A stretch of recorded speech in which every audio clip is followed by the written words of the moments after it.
روزه ها عوض کرد.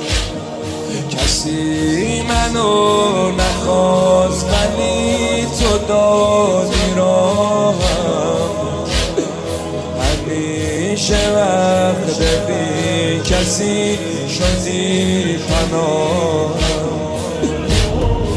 آقا سلام، میشه به من اجازه بدی بازم بیام؟